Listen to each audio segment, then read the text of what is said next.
ఈ ఆంధ్ర రాష్ట్ర ప్రజల మీద ఈ కూటమి ప్రభుత్వం వేసిన విద్యుత్ భారాన్ని వెంటనే వెనక్కి తీసుకోవాలని చెప్పి ప్రజల పక్షాన ఈరోజు మేము పోరాడుతూ ఆందోళన చేస్తూ మరి విద్యుత్ శాఖాధికారికి వారి వారి నియోజకవర్గాల్లో వారి వారి ప్రజల కోసం ప్రజాప్రతినిధులుగా పనిచేసిన మేమందరం కూడా ఈరోజు రావటం జరిగింది.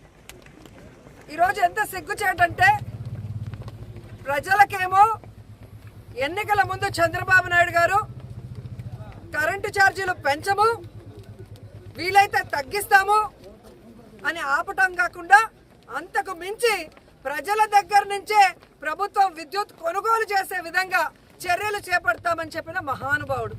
కానీ ఈరోజు దాదాపుగా 6 నెలల్లో 15,500 కోట్ల రూపాయల్ని ఈరోజు ప్రజల మీద బాదిన బాధుడికి ప్రజలందరూ కూడా కృంగిపోతున్నారు.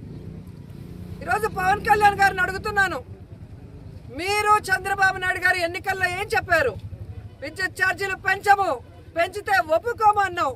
మరి ఈరోజు 15,500 కోట్ల రూపాయలు విద్యుత్ ఛార్జీలు పెంచితే ఎందుకు సైలెంట్ గా ఉన్నారు?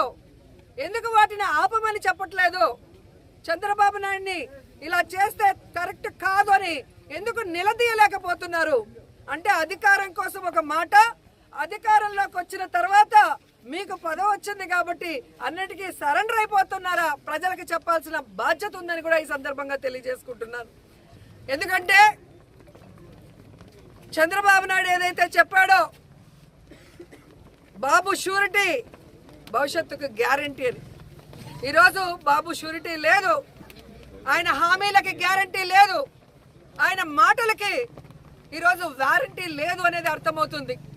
కరెంటు ఛార్జీలు పెంచేశారు, రిజిస్ట్రేషన్ ఛార్జీలు పెంచేశారు, 60% నిత్యావసర వస్తువుల ధరలు పెంచేశారు, ఫ్రీ ఇసుక అంటూనే 2 రెట్లు ఇసుక రేట్లు పెంచేశారు. ఈరోజు వీధి వీధికి మద్యం షాపులు పెట్టి ఈరోజు ప్రజల్ని పీల్చి పిప్పి చేస్తున్నారు. దాదాపుగా 6-7 నెలల్లోనే 1,00,000 కోట్ల అప్పు చేసిన చంద్రబాబు నాయుడు మరి ఎందుకు ఇవన్నీ పెంచుతున్నారు? ఒక అమ్మఒడి ఇవ్వలేడు, ఫీజు రియంబర్స్మెంట్ ఇవ్వలేడు, రైతు భరోసా ఇవ్వలేడు, విద్యా దీవెన ఇవ్వలేడు, వసతి దీవెన ఇవ్వలేడు, 0 వడ్డీకి రుణాలు ఇవ్వలేడు. కానీ ఆ 1,00,000 కోట్ల రూపాయల్ని ఏం చేశాడో చెప్పడు. ఆ 1,00,000 కోట్ల రూపాయలతో కనీసం ప్రజల మీద పడ్డ ఈ విద్యుత్ భారాన్నైనా ప్రభుత్వం ఎందుకు మోయటం లేదని అడుగుతున్నాను. మొన్ననే మనం చూసాం, సిగ్గు లేకుండా ప్రజల డబ్బుతో 3,200 రూపాయలు ఒక్కొక్క ప్లేట్ అని చెప్పి ఎలా కోట్ల రూపాయలు మింగేశారో చూసాం.